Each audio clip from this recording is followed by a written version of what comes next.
For the longest time, Uber was famous for two things: completely changing how we get around our cities and losing just an insane amount of money. But then, almost overnight, the story changed. So let's dig into how a company famous for burning cash suddenly started making it. Okay, so for years, this was the number that defined Uber: $33 billion. That is how much cash this company burned through trying to conquer the world. This was basically the cost of becoming the king of rideshare, a giant pile of investor cash that paid for our cheaper rides and better pay for drivers, all in the name of building this gigantic network. And look, the story from Uber was always, hey, profitability is just around the corner, trust us.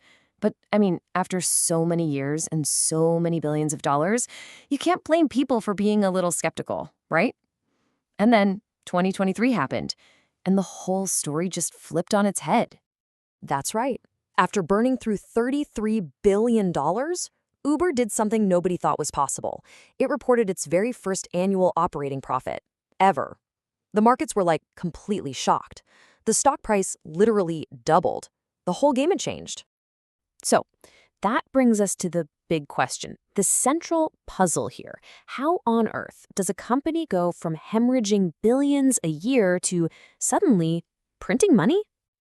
Well, the answer, it's not as simple as you'd think. Actually, there are two totally conflicting theories about how they managed to pull this off. All right, so on one side, you've got the official story from Uber's management. We got smart. We diversified into food delivery and freight. We innovated. We got more efficient. That's their line. But then you have this other theory from a bunch of academics and researchers, and it's a lot simpler. They say Uber just started charging you, the rider, more while paying their drivers less. And here's the kicker. This second theory, it's not just some random speculation. Turns out, Uber pretty much told us this was the plan from the get-go. If you go back to their 2019 S-1 filing, that's the big document they have to release before they go public, they basically laid it all out. It was kind of hidden in the risks section, but it was there in black and white. Okay, so if the plan was to tweak the pay structure, how did they actually pull it off? The key, it turns out, wasn't some big new policy announcement. Nope, it was technology. So let's follow the money here and see if we can decode this algorithm. So Uber introduced this system called upfront pricing, and it was a total game changer. See, the old way was super simple, right? Drivers got paid for the time and the distance of a trip. Easy. But this new model, it uses this really complex secret algorithm to figure out the price, not just for you, the rider, but also for the driver. And it's based on who knows how many hidden factors. All that transparency, gone, replaced by a total black box. And we actually have data that shows what happened next. This is from a professor at Columbia Business School, Len Sherman. Okay, so check this out. In early 2022, if your ride cost, say, an average of $21, the driver would get about $13.65. That means Uber's take rate, their cut, was 35%. Now, fast forward to 2023. The fare for you is still about $21, but the driver's pay, it's actually gone down. And where did that money go? Well, Uber's take rate shot up to over 40%. And that difference? That's pure profit for Uber. But look, those are just numbers on a chart. What does this actually feel like for the drivers who are out there on the road every day? And is it even fair? To figure that out, a couple of groups, More Perfect Union and the Rideshare Guy, they did this really simple but brilliant experiment. They got 7 veteran drivers together in one spot, put their phones literally inches apart, and just waited for a ride request to pop up in all of them. The whole point was to see, hey, does the algorithm offer everyone the same money for the exact same job? And the results were kind of shocking. It turns out, for Uber, 63% of the time when multiple drivers got offered the exact same ride, one of them was offered less pay. So the algorithm wasn't treating them all the same. And just for the record, the same experiment found that Lyft was actually even worse. And this quote from one of the drivers in the experiment really just hits the nail on the head. How would you feel when your paycheck is decided by some secret computer program that you can't see or understand? It just feels completely unfair. It leaves you feeling totally powerless. So this feeling of unfairness, it's not just causing frustration. It's actually sparking a real movement. It's turning into a much bigger fight for fair pay and for some basic transparency. So you see cities like Minneapolis trying to pass minimum wage laws for drivers. And what does Uber do? They often threaten to just pack up and leave town, saying it would force them to jack up prices for everyone. But is that really true?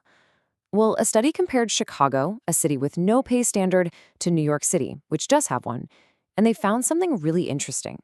It turns out fares actually went up faster in Chicago, the unregulated city. So that kind of suggests that these regulations don't just automatically mean prices are going to skyrocket for riders. And really, this whole thing boils down to a huge legal question, maybe even a philosophical one, that has been with Uber since day one.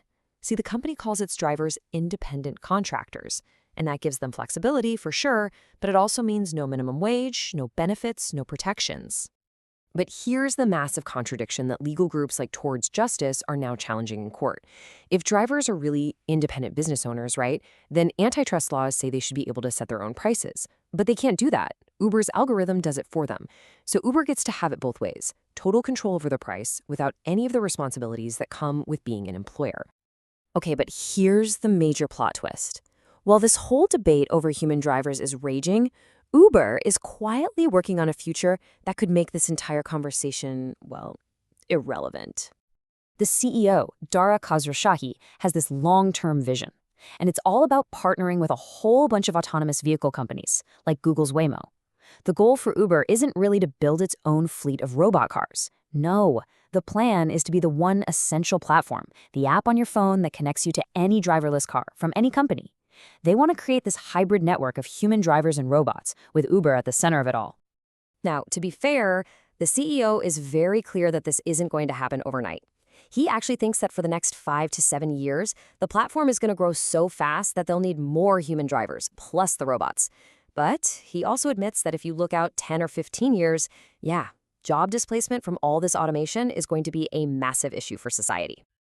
And that really brings us to the final and maybe the most important takeaway from all of this. Because this isn't just a story about getting a ride or having food delivered. What we're seeing here is a preview of a much, much bigger shift happening across our entire economy. The very nature of work is changing. Think about it. These systems, managing people with algorithms, changing prices on the fly, these secret pay calculations, all the stuff they've perfected in the gig economy, well, there's no reason that couldn't be applied to millions of other workers. People at places like Walmart, Amazon, McDonald's, you name it. So, Uber's wild ride to profitability, it's not just some business school case study. It's a preview of what's coming, and it forces us to ask a really big question about the kind of world we're building, one that goes way beyond your next Uber ride. And that question is, what happens when the algorithm is everyone's boss?